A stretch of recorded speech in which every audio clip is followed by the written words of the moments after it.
یہ happy new year منانے کا نظام یہ ہمارا نہیں ہے، یہ چیز تو غیروں کی ہے، یہ تو غیروں سے آئی ہے۔ مسلمان کو تو چاہیے کہ وہ تو بلکہ اسے تو افسوس ہونا چاہیے کہ اس کی زندگی کا 1 سال اور کم ہو گیا۔ اسے افسوس ہونا چاہیے کہ وہ 1 سال اور قبر کے اپنی قریب ہو گیا، وہ 1 سال اور کم ہو گیا اللہ کو راضی کرنے کے لیے، اپنی جنت بنانے کے لیے، اپنی آخرت کی تیاری کرنے کے لیے۔ اسے تو افسوس ہونا چاہیے، اور وہ خوشیاں منا رہا ہے آج کی رات، کہیں پارٹیاں کر رہا ہے، کہیں شراب پی رہا ہے، کہیں ناچ گانے ہو رہے ہیں، کہیں پوری پوری رات ہنگامے ہو رہے ہیں۔ تو میرے بھائیوں یہ غلط ہے، ہمیں اپنی بھی رہنمائی کرنی ہے، اور اپنے جو اس طرح کے ہمارے بھائی بہن ہیں، اپنے دوست یار ہیں، ہمیں ان کی بھی رہنمائی کرنی ہے، ہمیں روکنا ہے اس کام سے انہیں۔ اگر ہم نہیں انہیں روکیں گے تو ہماری پکڑ ہوئے گی، ہم پکڑے جائیں گے۔ ہمیں چاہیے کہ ہم لوگ اس طرح کے کام کو بائیکاٹ کریں، اور لوگوں کو سمجھائیں، لوگوں کی خود کی بھی رہنمائی کریں، دوسروں کی بھی ہدایت کا ذریعہ بنیں۔ ہمیں اللہ ہم سب کو کہنے سننے سے زیادہ اس بات میں عمل کرنے کی توفیق عطا فرمائے۔ میرے بھائیوں، بلکہ نیو ایئر انسان کو یاد ہے، لیکن نیو ایئر کے ساتھ ساتھ رمضان بھی آ رہا ہے، 1 ڈیڑھ مہینے بعد رمضان بھی ہے۔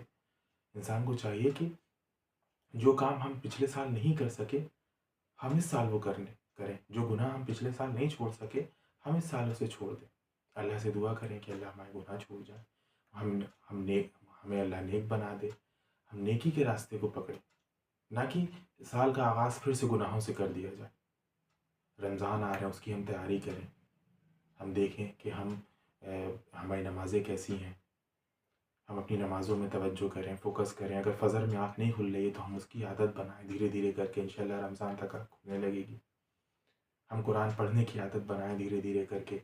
جو لوگ سال بھر سے قرآن بند رکھے ہیں یا رمضان میں ایک دم سے پڑھتے ہیں، تو ہم کرنا چاہتے ہیں رمضان میں ایک دم سے چیزیں، تو ہم سے ہو نہیں پاتی۔ ہم تو کرنا چاہتے ہیں، ہمارا جسم ساتھ نہیں دیتا، کیونکہ ہم نے اسے ان چیزوں کا عادی نہیں بنایا ہوتا۔ ایک دم سے ہم کرتے ہیں تو ہم بیمار ہو جاتے ہیں۔ تو ہمیں چاہیے ہم دھیرے دھیرے ابھی سے رمضان کی تیاری کریں، اپنی نمازوں کو لے کر، اپنی عبادات کو لے کر، اپنی تسبیحات کو لے کر، قرآن کو لے کر، اور تہجد کو لے کر، اپنی وقت کو لے کر، کہ ہمارا ٹائم ٹیبل صحیح ہو جائے، اپنے اٹھنے کا ٹائم، سونے کا ٹائم۔ اس طرح سے ہمیں رمضان کی تیاری کرنا ہے، نئے سال کا آغاز کرنا ہے، نیکیوں سے ہمیں کچھ نیک کرنا ہے۔ یہ سوچنا ہے کہ کیا گناہ تھے جو ہم نے پچھلے سال کیے، اب کیا ہیں کہ اس سال وہ نہ ہو، اس سال ہم چھوڑ دیں۔ کیا نیکیاں رہ گئیں جو ہم پچھلے سال نہیں کر پائے، اب وہ اس سال ہم کر لیں۔ اپنے اخلاق پہ کام کریں، کیونکہ اس طرح تو اگر چلتا رہا تو یہ قوم تو برباد ہو جائے گی۔ کیونکہ یہ کہا گیا ہے، کیونکہ جس قوم کو برباد کرنا ہو، اس کی نوجوان نسل اگر برباد ہو جائے تو وہ قوم اپنے آپ برباد ہو جاتی ہے۔ کہا گیا ہے، یہ نبیوں نے کہا ہے کہ اگر کسی قوم کو برباد کرنا ہو تو اس کی نوجوان نسل کو تباہ کر دو۔ اگر وہ گمراہ ہو گئی تو پوری قوم گمراہ ہو جائے گی۔ تو یہ ہمارے اوپر فرض ہے کہ ہم اس ٹائم کے نیو جنریشن ہے، ہم صحیح جائیں گے تو ہمارا مستقبل صحیح جائے گا، یہ قوم صحیح جائے گی۔ اگر ہم غلط ہو جائیں گے تو آگے بھی یہ زوال پہ چلی جائے گی، یہ قوم برباد ہو جائے گی۔ تو ہمیں چاہیے کہ ہم اس چیز میں بہت توجہ کے ساتھ کام کریں، اور اب کوئی بچپنا نہیں، کوئی اس جو ہے ان چیزوں سے باہر آئیں، کہ تھوڑا اپنے آپ کو جگانے کی کوشش کریں کہ ہم کیا کر رہے ہیں، ہم کس لیے دنیا میں آئے ہیں، اللہ نے کس لیے ہمیں بھیجا، اور ہم کیا کر رہے ہیں۔